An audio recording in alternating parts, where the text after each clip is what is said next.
All right, my G, we got another guest here today, another host of Surviving the Justice System podcast. Introduce yourself to the world, my G. What's going on with it, man? My name is Rodney Mabry. Everybody know me by low budget down in the system, though. So if you heard low budget, if you heard somebody say low budget, this is who I be, man, right here. Tell us where you from originally, man.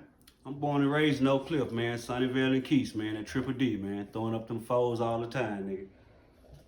All right, my G, after doing some research, man, it showed that you did a hell of a lot of motherfucking time in the Texas prison system, man. Tell us about your situation. Oh, man, I done 14 flat, man, from 90 to 2004, aggravated robbery. And shit, that's basically it, nigga. I done that 14 flat like a G. God damn, my nigga, 14 years, bro. That's a lot of motherfucking time, bro. For the listeners and the young niggas out here that's tuning in, man, explain to them some of the factors that led up to you getting in that kind of trouble. Well, shit, the first and foremost main detail was on them drugs, man, at an early age. You know what I'm saying? Drugs led to me picking up that pistol. Once I picked up that pistol and found out how easy it was to get that money, shit, it was on from then on there. You know, I know you was a cold nigga on them streets, but I also know you was a cold motherfucking b-ball player in high school, nigga. For sure. Go on, tell us about that. Shit, man, it started back in 85, man. We took everybody by surprise. I went to Seagoville. I transferred from Roosevelt.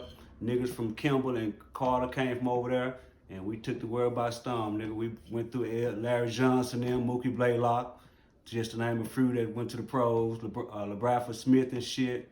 So at that time, when I'm getting ready to graduate, I got introduced to them drugs and shit through my big bro. And once I started getting on them drugs, I started trying to find ways to get money and shit.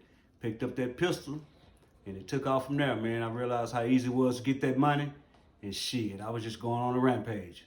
A lot of people don't understand, man, that when you young, it be them mistakes that you make that can cost you a lifetime, bro.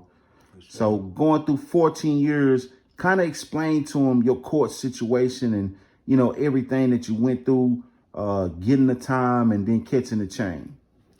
Well, man, when I caught my time, it was kind of hard for me because I was on them drugs. So when I got locked up, I was strained up and trying to come off that little high. But I had 14 or 15 counts of robbery. So they was offering me 70 years ag. And I wasn't trying to take that. I was steady going to trial and everything. And one of the old school cats in the county came up to me. He said, "Look out, youngster."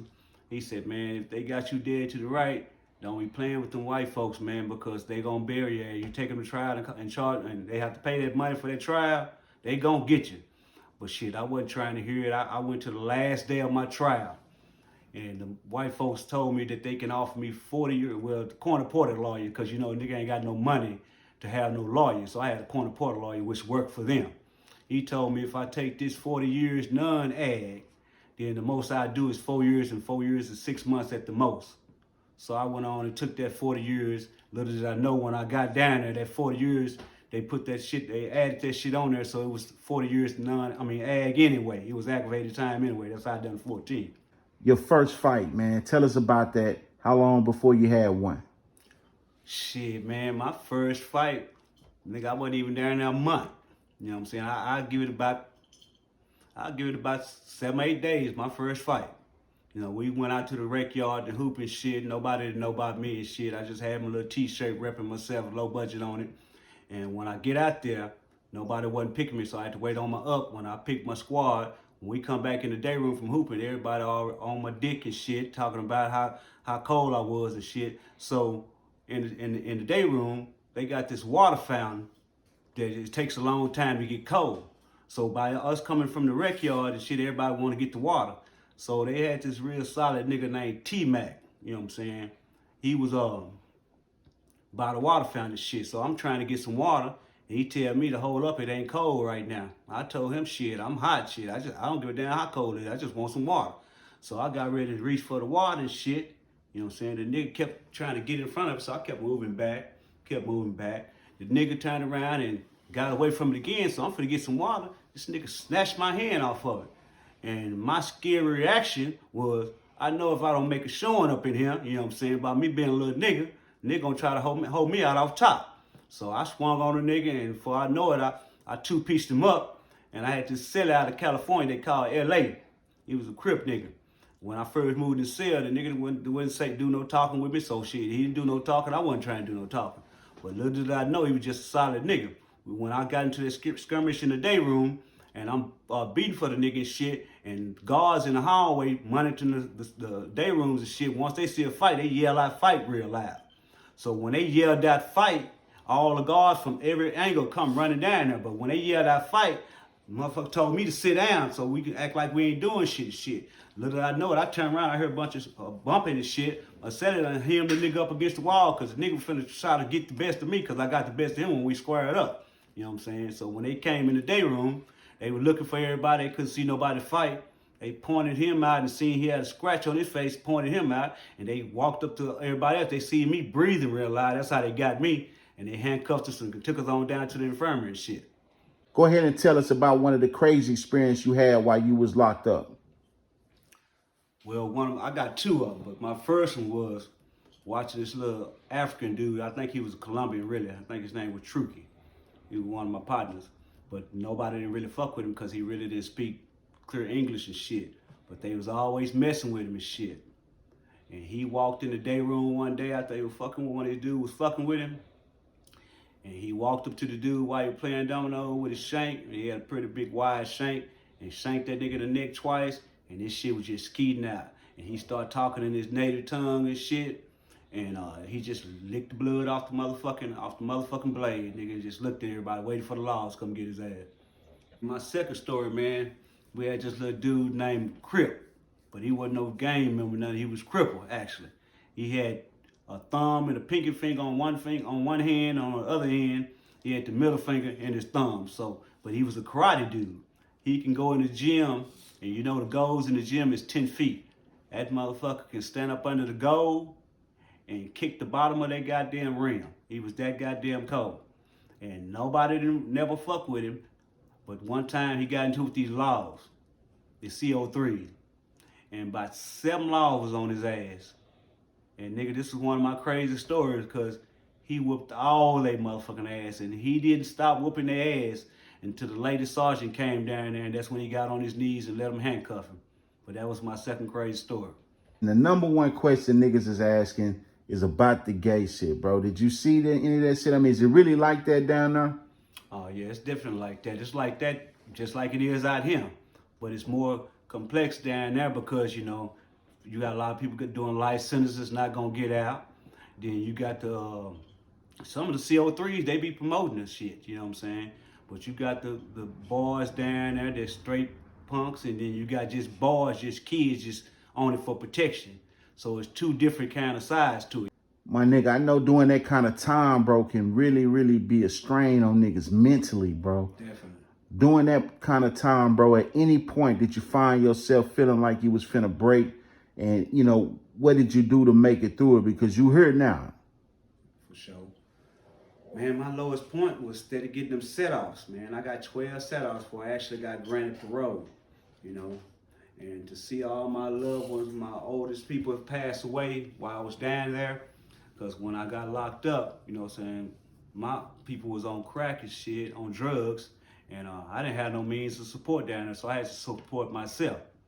So, you know, I started out working in the kitchen, started stealing peanut butter out the kitchen, putting it in mayonnaise jars, selling them for $1. You know what I'm saying? I done all kinds of shit to come up. Then I started running my parlay. Once I started running my parlay, it was on from then on there. You know what I'm saying? And when they stopped selling cigarettes and all that shit, that made the system corrupt.